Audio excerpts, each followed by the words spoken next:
The rain hammered my windshield like bullets as I sat in my beat-up BMW outside the Marriott downtown, watching my wife laugh with another man through the lobby's floor-to-ceiling windows. At 2 in the morning, most decent people were home sleeping.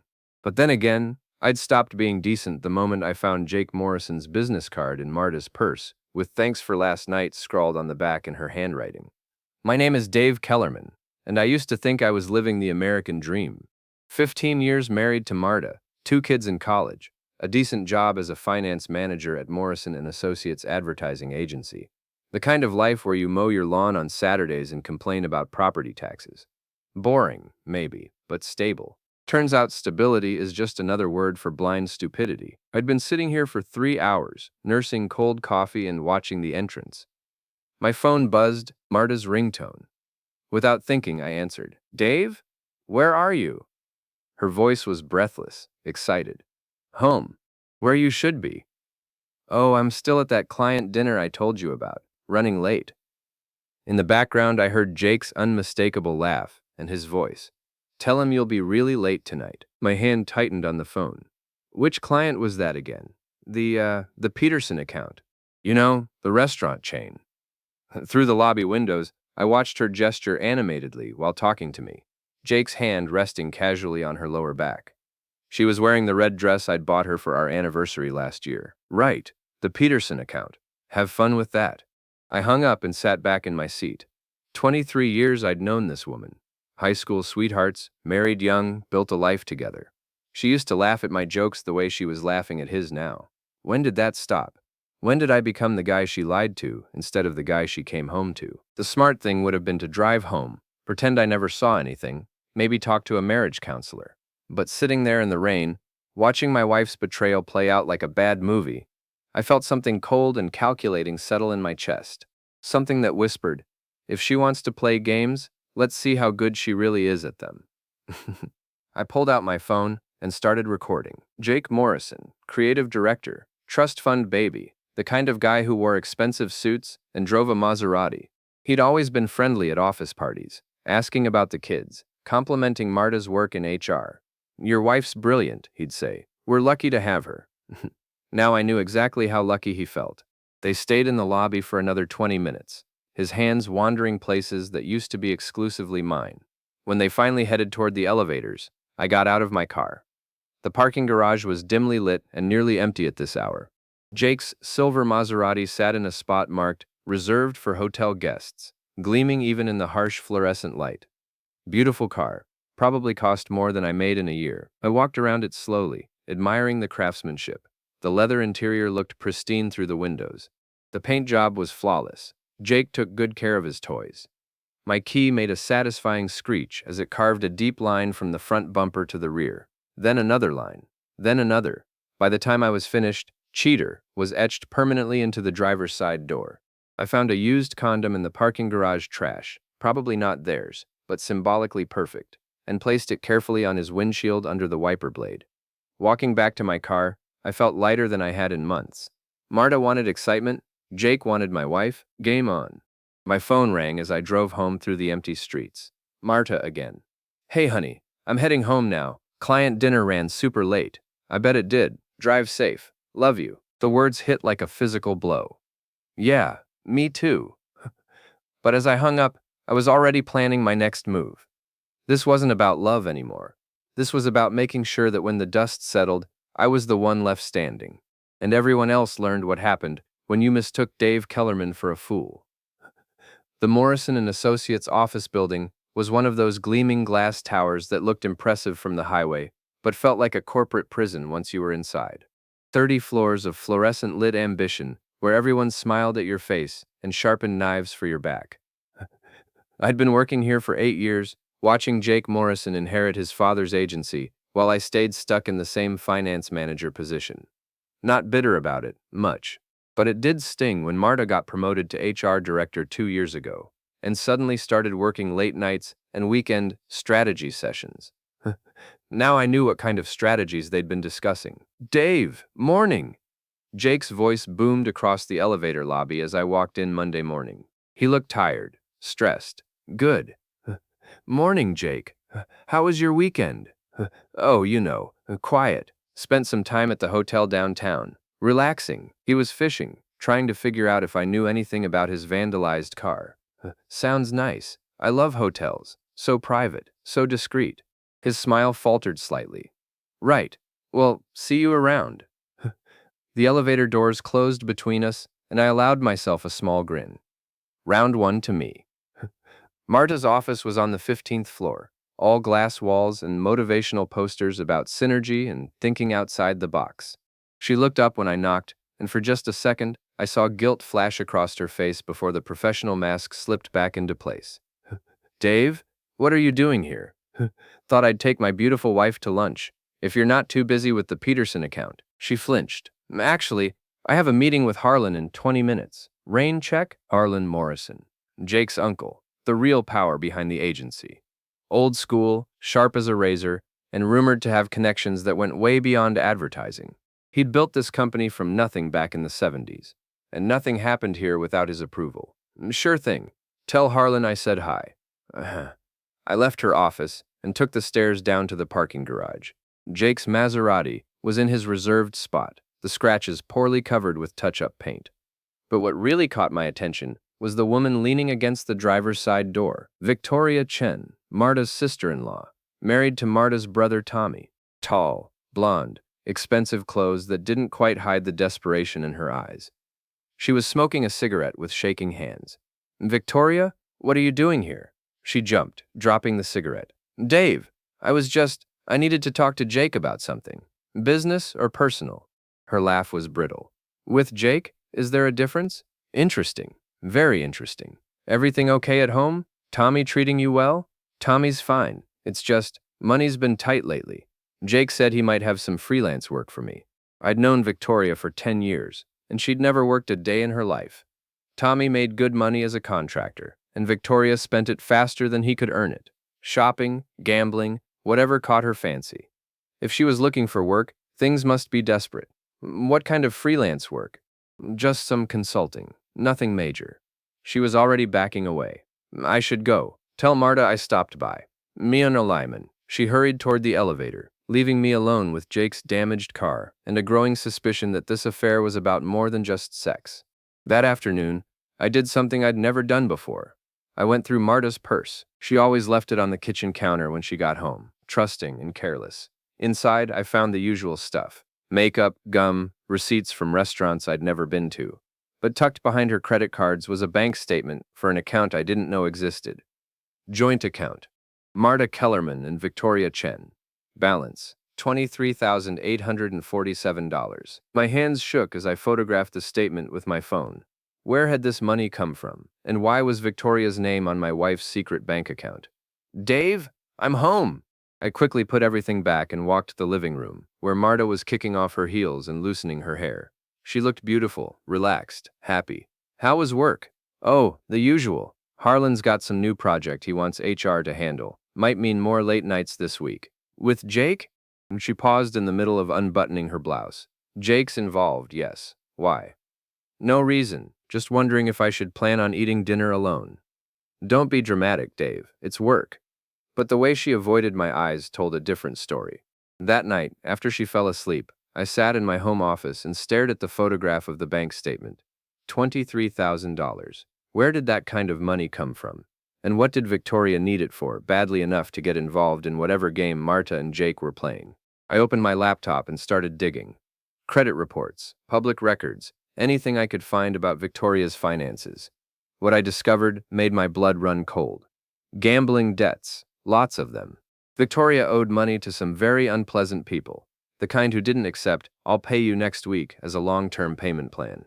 And the dates on her biggest losses coincided perfectly with the deposits in that secret account. My wife wasn't just cheating on me. She was helping her sister-in-law pay off gambling debts with money that came from somewhere. And I had a sinking feeling I knew where. I looked at our joint savings account online. The balance was $8,000 less than it should have been. Marta had been stealing from our family to fund Victoria's gambling addiction, and Jake Morrison was helping her do it. Sitting there in the dark, listening to my wife sleep peacefully in our bed, I felt that cold calculation in my chest grow stronger. They thought they were so clever, so careful. They thought I was just boring old Dave, too stupid to notice what was happening right under my nose. They were about to learn how wrong they were. The Knockout Boxing Gym occupied the basement of a converted warehouse on the wrong side of downtown, where the streetlights flickered and the sirens never stopped. I'd started going there 6 months ago, telling Marta it was for my health. Really, it was because I needed somewhere to hit things without going to jail. Frank Torelli ran the place, 65 years old, built like a fire hydrant, with hands that looked like they'd been carved from granite. He'd been a contender back in the day, before a detached retina ended his career. Now he trained kids from the neighborhood and middle-aged guys like me, who needed to work out their frustrations on something that couldn't press charges. "You're hitting angry today," Frank observed as I pounded the heavy bag. "Angry's good, but stupid angry gets you hurt. What's eating you?" I told him. "Not everything, not the bank accounts or the gambling debts, but enough. My wife was cheating, her family was involved, and I was tired of being the fool in everyone else's joke." Frank nodded sagely. "My first wife cheated on me with my business partner. Know what I did? Beat them both up?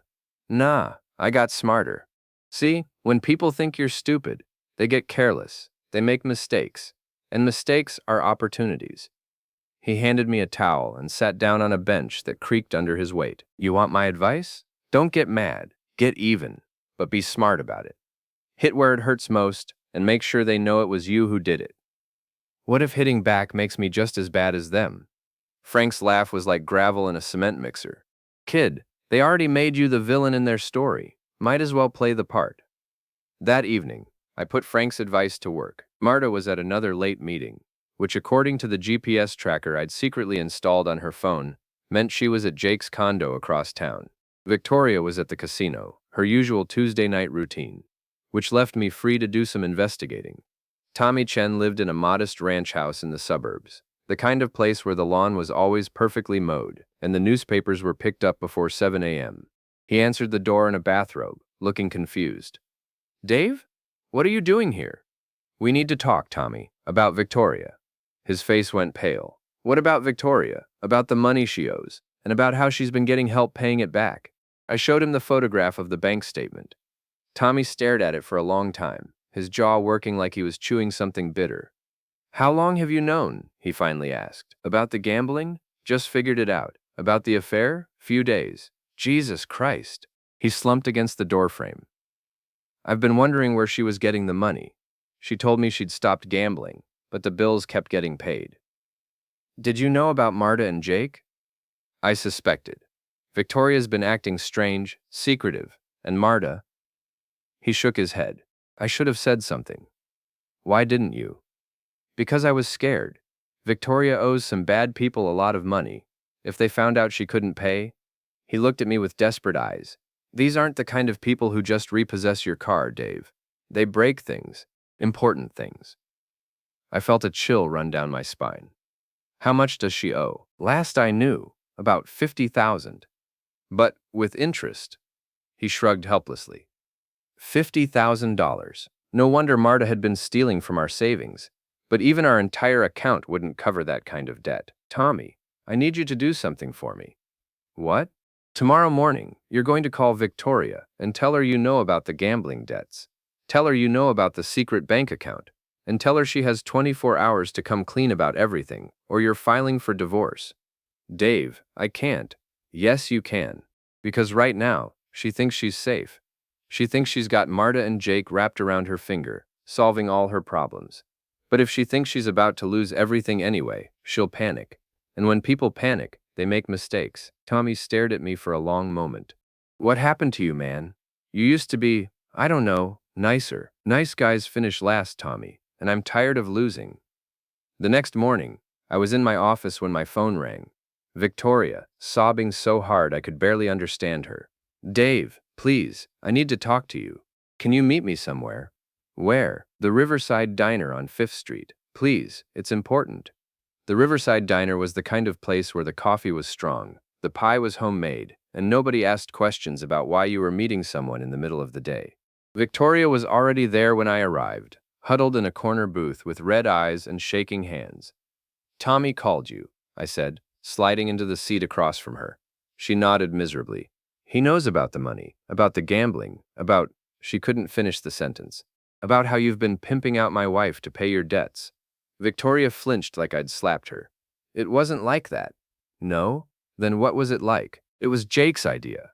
He'd been flirting with Marta for months, and she was receptive. And I needed money. And he said he could help if I just facilitated things. Facilitated. That's a nice word for it. Dave, please. I never meant for it to go this far. It was supposed to be just a few times. Just enough to get the worst of the creditors off my back. But then they wanted more. And Jake wanted more. And Marta, she wiped her nose with a crumpled tissue. Marta said she was falling in love with him. The words hit me like a physical blow, but I kept my expression neutral. How much has Jake given you? About 30,000 so far. But it's not enough. It's never enough. And what happens if the money stops coming? Victoria's face went white. They'll kill me, Dave. These people don't mess around. I leaned back in the booth, studying her. Victoria had always been selfish, careless with other people's feelings. But she'd never been malicious, just weak, and weakness could be exploited. I might be able to help you. Her eyes lit up with desperate hope. Really? How? There's something I need you to do first. Something that's going to hurt Marta and Jake a lot more than it hurts you. What? I pulled out my phone and placed it on the table between us, the recording app already running. I need you to tell me everything. Every detail about how this started. Every conversation you had with Jake. Every time Marta lied to me. All of it. Dave, I can't. Yes, you can. Because the alternative is explaining to Tommy why his marriage is over and explaining to some very unpleasant people why you can't pay what you owe them. Victoria stared at the phone for a long moment, then started talking. By the time she finished, I had everything I needed to destroy both Marta and Jake. Dates, times, places, details about their meetings, their plans, their pillow talk about what a fool I was. But more importantly, I had something else. Victoria, there's one more thing I need you to do. Oh. The Morrison and Associates annual company retreat was held at Harlan Morrison's lakeside mansion, a sprawling estate an hour outside the city, where the old man entertained clients and reminded everyone exactly who was in charge. The house was all dark wood and stone, built to impress and intimidate in equal measure. Everyone was required to attend. Employees, spouses, even the cleaning staff got invited to the barbecue. It was Harlan's way of maintaining the fiction that the company was one big happy family. This year, I was looking forward to it. You seem different, Marta observed, as we drove through the winding country roads toward the estate.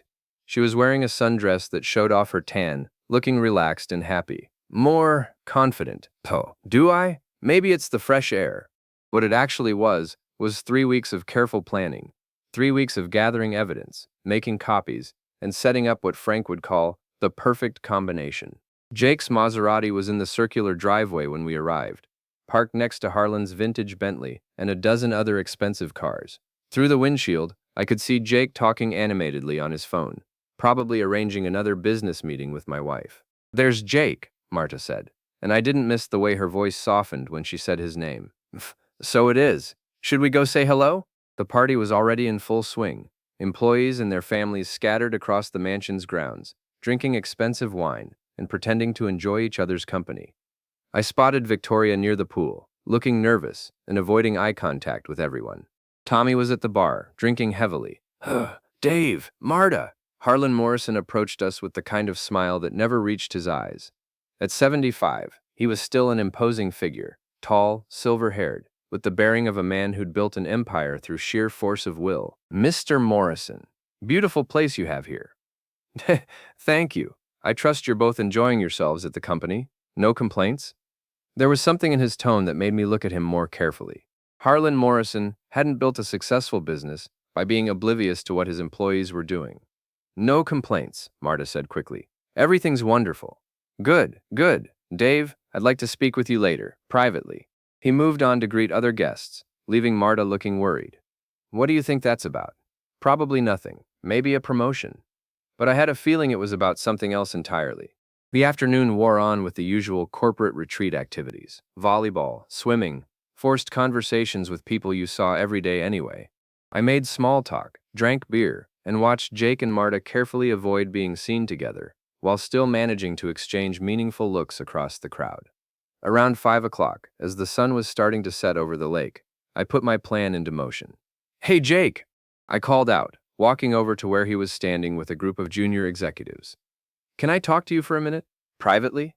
His smile was cautious. "Sure, Dave. What's up?" I led him away from the crowd, toward the mansion's pool house, a smaller building that housed changing rooms and a sauna. The perfect place for a private conversation. "I wanted to talk to you about a business opportunity," I said, holding the door open for him.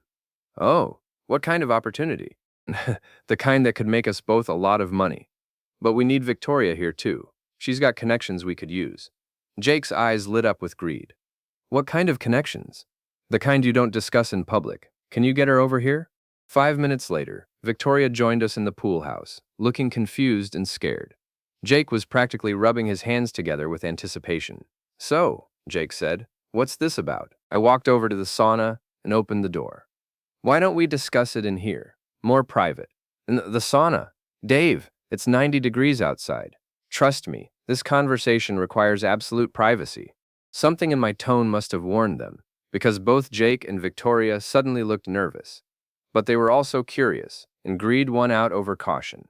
We stepped into the sauna, a small wooden room with bench seating and an electric heater in the corner. I closed the door behind us and turned the temperature up to maximum. "Dave," Victoria said, "what's going on?" "What's going on?" I said, pulling out my phone, "is that I know everything." I played the recording of Victoria's confession from the diner. Her voice filled the small space, detailing every aspect of the affair, the money, the lies. Jake's face went from confusion to anger to fear as the implications sank in. "You son of a bitch," he snarled, lunging toward me, but I was ready for him. 3 months of boxing training had taught me how to move, how to use an opponent's momentum against them. Jake crashed into the wooden wall where I'd been standing a second before. "Sit down, Jake, both of you." The temperature in the sauna was climbing rapidly. Sweat was already beading on our foreheads. "Dave, please," Victoria whimpered. "Let us out. In a minute. First, I want to hear it from Jake. I want to hear him admit what he's done. I don't know what you're talking about." I turned the temperature up another notch. The air was becoming thick and oppressive. "Really? You don't know anything about sleeping with my wife? About paying Victoria to arrange it? About stealing money from my family to pay off her gambling debts?" Jake was starting to sweat heavily now, his expensive shirt sticking to his chest. "Dave, this is crazy. Let us out." "Not until you tell the truth." 10 minutes later, with the temperature approaching 180 degrees, Jake broke. Okay, I slept with Marta. But it wasn't my idea." "Victoria came to me, said Marta was interested, said she needed money for some family emergency. I was just helping out by screwing my wife. It wasn't supposed to mean anything. It was just recreational." Victoria was crying now, the tears evaporating almost as soon as they formed. "Dave, please. I can't breathe. Tell me about the money." "What money?" I cranked the heat up to maximum. The air was so hot it hurt to breathe. "Jake gave me $30,000, Victoria screamed, "to pay off my gambling debts. But it wasn't enough. They want more. They're going to kill me if I don't pay." "And where did Jake get $30,000 to give you?" Jake was slumped against the wall, his face red and streaming with sweat. "Company funds," he gasped. "Consulting fees. Fake invoices. So you've been embezzling." "Not embezzling. Borrowing. I was going to pay it back." "With what?" I don't know. I had everything I needed. Confessions of adultery, embezzlement, conspiracy, all recorded on my phone. I opened the sauna door and stepped out into the blessed coolness of the pool house. Jake and Victoria stumbled out after me, gasping and shaking. "Dave," Jake panted, "you can't use any of that. You recorded us without consent. It's not admissible in court." I smiled. Who said anything about court? That evening, as the company retreat wound down and people started heading home, I found Harlan Morrison in his study, a wood-paneled room lined with books and filled with the kind of antique furniture that cost more than most people's cars. "You wanted to see me, Mr. Morrison." "Yes, Dave. Please, sit down."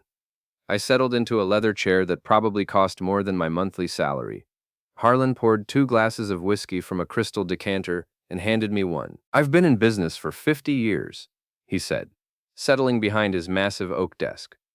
"In that time, I've learned to read people, and lately, I've been reading some very interesting things about certain members of my staff. Such as the fact that my nephew has been stealing from the company to fund an affair with your wife, facilitated by a woman with serious gambling debts." I nearly choked on my whiskey. You know, Dave, I know everything that happens in my company. The question is, what are you going to do about it? I pulled out my phone and played him the recording from the sauna.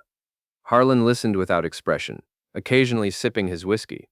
Interesting, he said when it finished. Very thorough. What happens now? Now! Now you have a choice. You can take this to the police, the district attorney, maybe the newspapers. Destroy Jake's career, probably send him to prison for embezzlement, ruin Victoria's marriage, make your wife's infidelity public knowledge. Or you can let me handle it, my way. What's your way? Harlan's smile was cold as winter. Jake gets fired. No references, no severance, no golden parachute. Victoria's gambling debts get paid off, by Jake, not the company, and she gets to explain to her husband why their marriage is over. Your wife. He paused.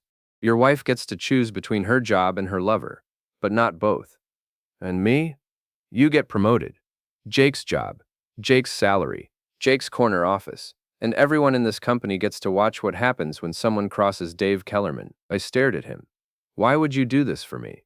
Because, Dave, I don't like thieves. I don't like liars, and I especially don't like people who think they're smarter than me. He raised his glass in a toast.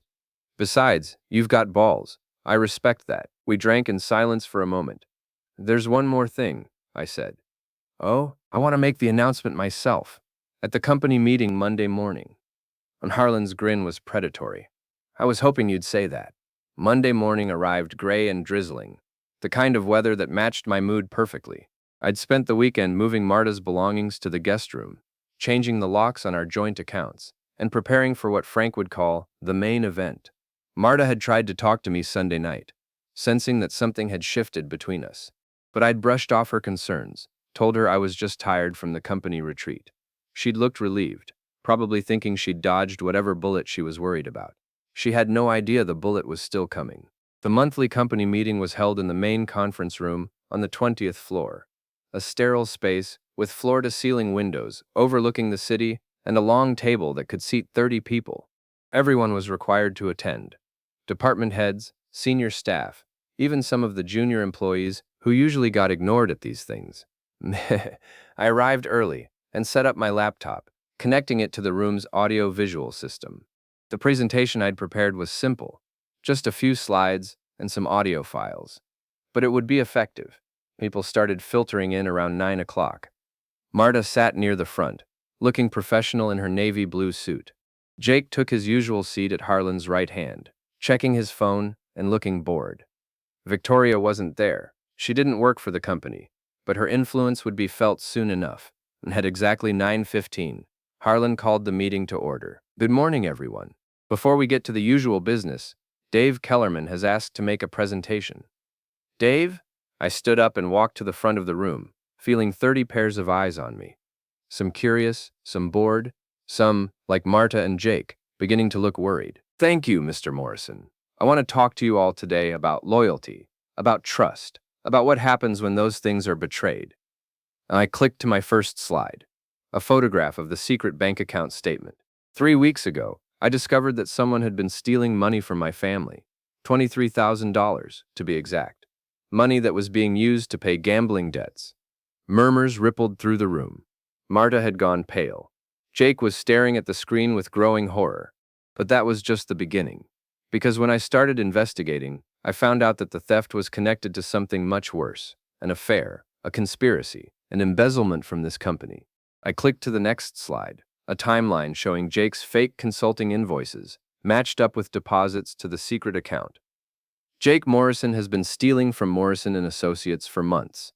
$30,000 in fake consulting fees, paid to shell companies that don't exist. Money that was then used to facilitate an affair with my wife.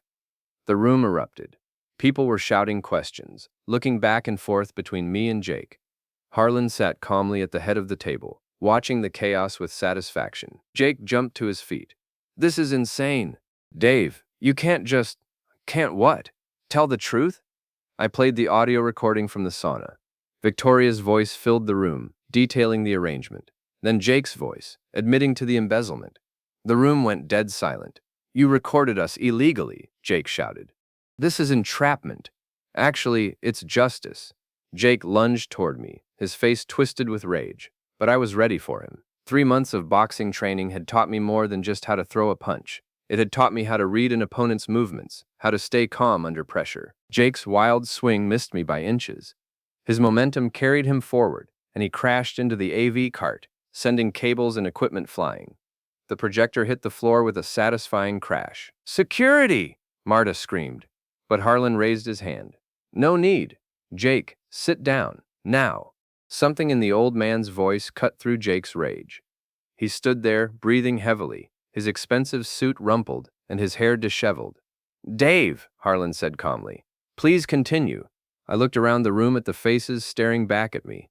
Shock, disgust, fascination. They were all there. I want everyone to understand what happened here. Jake Morrison used his position in this company to steal money. He used that money to buy my wife's affections with the help of her sister-in-law, who was desperate to pay off gambling debts. They thought I was too stupid to figure it out. They thought I was just boring old Dave, too pathetic to fight back. I paused, letting that sink in. They were wrong. Marta stood up, tears streaming down her face. "Dave, please, can we talk about this privately?" "No. You made this public when you decided to screw Jake in hotels paid for with stolen money. You made it public when you lied to me every day for months. You made it public when you helped destroy our marriage for $30,000. It wasn't about the money. No, then what was it about?" She opened her mouth, then closed it again.